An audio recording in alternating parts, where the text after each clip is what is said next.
Welcome to Shri Ram success point. Last videos में मैंने आपको बताया कि अंग्रेज़ों ने बंगाल को कैसे जीता। मैंने आपको कालकोटरी घटना बताई, उसके बाद अलीनगर की संधि, प्लासी का युद्ध, बक्सर का युद्ध और फिर इलाहाबाद की संधि तक का इतिहास मैंने अभी तक आपको बता दिया।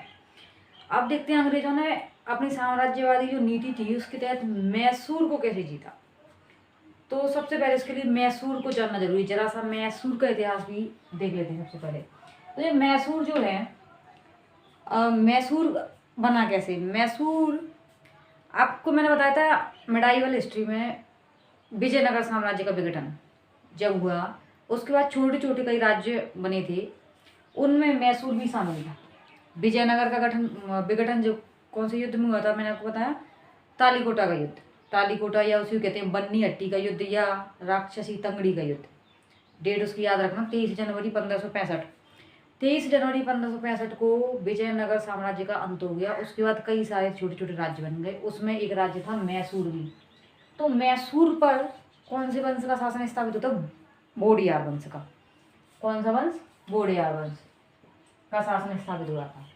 तो इस पूरे वोडियार वंश में से सिर्फ लास्ट का जो शासक था उसका नाम याद रखना है, क्योंकि वहीं से शुरुआत हो गई थी किसकी? मैसूर साम्राज्य के हैदर अली और टीपू सुल्तान, मैसूर का शेर जिसको कहते हैं, उनकी। तो वोडियार वंश जो था उसका अंतिम शासक कौन था? चिक्का कृष्णराज वोडियार द्वितीय। मेनली वो चिक्का कृष्णराज के नाम से फेमस था। घोंचू टाइप का व्यक्ति था, बिल्कुल एक्टिव नहीं था बिल्कुल भी। इसका नाम क्या है? चिक्का कृष्णराज वोडियार सेकंड या वोडियार द्वितीय। ये तो बिल्कुल ही घोंचू था, इसको मतलब ही नहीं था, ज़्यादा एक्टिव ही नहीं था, शासन में ध्यान देता ही नहीं था। इसके शासन का पूरा बागडोर जो संभालते थे वो ये दो भाई चलाते थे। एक का नाम था नंजराज, एक का नाम था देवराज।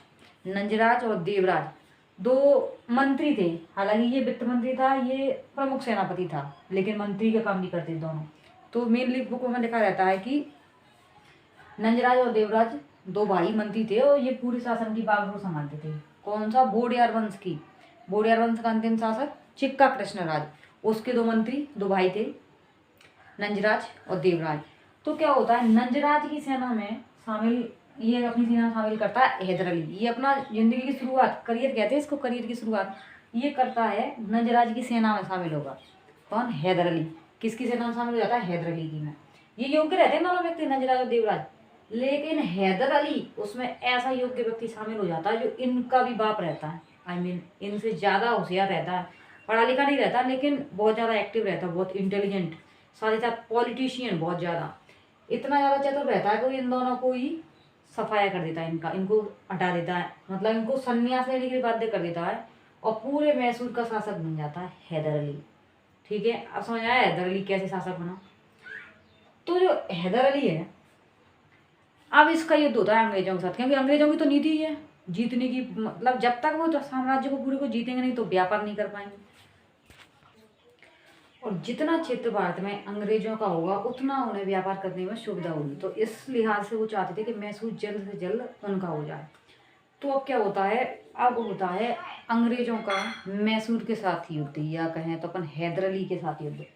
तो पहला आंग्ल मैसूर युद्ध, इसकी आप सन बिल्कुल याद रखें, 1767 से 1769।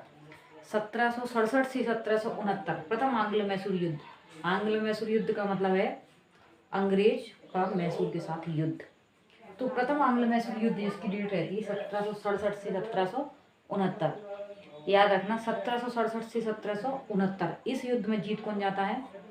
हैदर अली। अंग्रेजों को बुरी तरह परास्त करता है हैदर अली। योग्य था, पढ़ा लिखा भले ही नहीं था, मैंने बोला उसमें बहुत सारे गुण थे, चतुर था। तो जीत कौन जाता है? हैदर अली। हैदर अली जीत जाता है तो अंग्रेजों को एक संधि करनी पड़ती है जिसका नाम है मद्रास की संधि, 1769 में। या कभी एग्जाम में क्वेश्चन पूछा जाए कि प्रथम आंग्ल मैसूर युद्ध किस संधि के तहत समाप्त हुआ, तो मद्रास की संधि। इनकी संधियों का भी क्रम है, इनके युद्धों का ही क्रम है।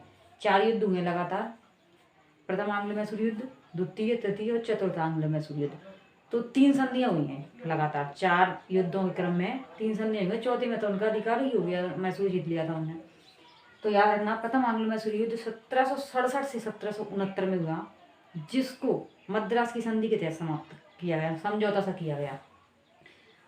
मद्रास की संधि जीता कौन था? हैदर अली। तो उसी की शर्तों के अनुसार ये संधि हुई थी, सब कुछ उसी के अकॉर्डिंग हुआ था। तो जो भी शर्तें नॉर्मल होती वो तो थी, उसके साथ एक शर्त यह रखी गई थी कि जो भी ये युद्ध हुआ है ना पूरा, इसका सारा खर्चा और हर्जाना अंग्रेजों को हैदर अली को देना पड़ेगा।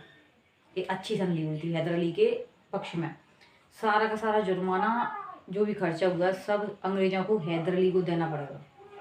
तो इस तरह पहला आंग्ल मैसूर युद्ध समाप्त हुआ। इसकी युद्ध तारीख आप याद रखें, सन 1767 से 1769, और 69 में ही मद्रास की संधि के तहत ये युद्ध समाप्त हुआ। लेकिन क्या होता है कि ये जो भी संधि हुई इसका पालन अंग्रेज करते नहीं, कभी किसी संधि का पालन अंग्रेजों ने किया ही नहीं था। वो सिर्फ युद्ध विराम के लिए संधि कर लिया करते थे, बाकी उनकी नीति वही रहती थी। तो कुछ भी नहीं माने ना, तो उन्हें जो संधि रखी थी कि हम आपके क्षेत्र पर अधिकार नहीं करेंगे, आप हमारे क्षेत्र पर अधिकार नहीं करोगे, और हमने जो एरिया जीत लिया है वो हम आपका वापस कर देंगे, तुमने हमारा जो एरिया जीत लिया तुम हमें वापस कर दोगे। लेकिन अंग्रेजों ने कुछ भी पालन नहीं किया। तो इसी क्रम में दूसरा युद्ध होता है, द्वितीय आंग्ल मैसूर युद्ध। तो प्रथम आंग्ल मैसूर युद्ध कौन सी संधि के तहत समाप्त हो गया? मद्रास की संधि के तहत। तो उस संधि में एक और बात कही गई थी, एक और शर्त रखी गई थी कि अंग्रेज मराठों के विरुद्ध हैदर अली की सहायता करेंगे। जब मराठे आक्रमण करेंगे तो अंग्रेज हेल्प करेंगे हैदर अली को। लेकिन क्या हुआ, 1771 में मराठों ने आक्रमण किया हैदर अली पर, मैसूर पर। तो अंग्रेजों ने हैदर का साथ नहीं दिया, विश्वासघात कर दिया। इस पर हैदर अली को बहुत गुस्सा आया और उसने युद्ध छेड़ दिया अंग्रेजों के विरुद्ध। तो अब द्वितीय आंग्ल मैसूर युद्ध होता है 1780 से 84 के बीच में। 4 साल का लंबा समय है। पहले का याद रखना, 1767 से 1769। 1769 में मद्रास की संधि के तहत समाप्त हो गया। द्वितीय आंग्ल मैसूर युद्ध होता है 80 से 84, 1780 से 1784 के बीच में। इसमें जो भी कीवर्ड्स हैं सिर्फ मैं वही बता रही हूँ। होने को बुक्स में बहुत कुछ लिखा है, लेकिन जो इम्पोर्टेंट है वही यहाँ पढ़ना है, ठीक है? दिमाग मत खराब करना बुक में इतना। तो युद्ध होता है उसमें 1782 में जो अंग्रेज गवर्नर जनरल था वारेन हेस्टिंग्स, उसने एक योग्य जनरल आयर कूट के नेतृत्व में सेना भेजी थी हैदर अली के विरुद्ध लड़ने को।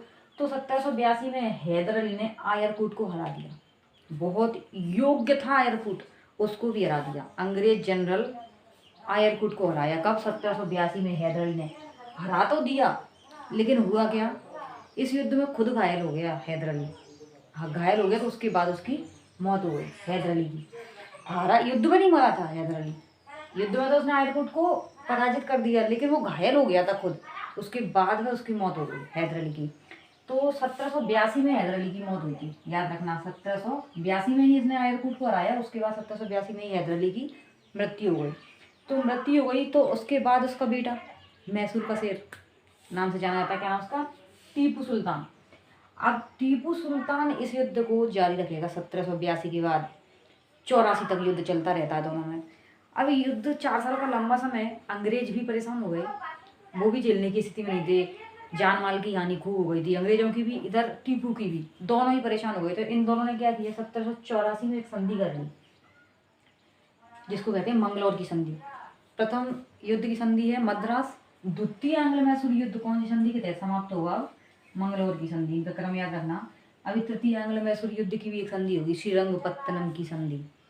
3 संधियों का क्रम है, याद रखना, मद्रास, मंगलौर और श्रीरंगपत्तनम। तो द्वितीय आंग्ल मैसूर युद्ध मंगलौर की संधि के तहत समाप्त हुआ। अब टीपू सुल्तान के बारे में नेक्स्ट वीडियो में पढ़ेंगे, क्योंकि वो जरा सा ज़्यादा है। टीपू सुल्तान के बारे में पहले पूरा उसकी डिटेल पढ़ना है। फिर अभी तृतीय आंग्ल मैसूर युद्ध होगा टीपू से। फिर चौथे आंग्ल मैसूर युद्ध में टीपू मारा जाता है और अंग्रेजों का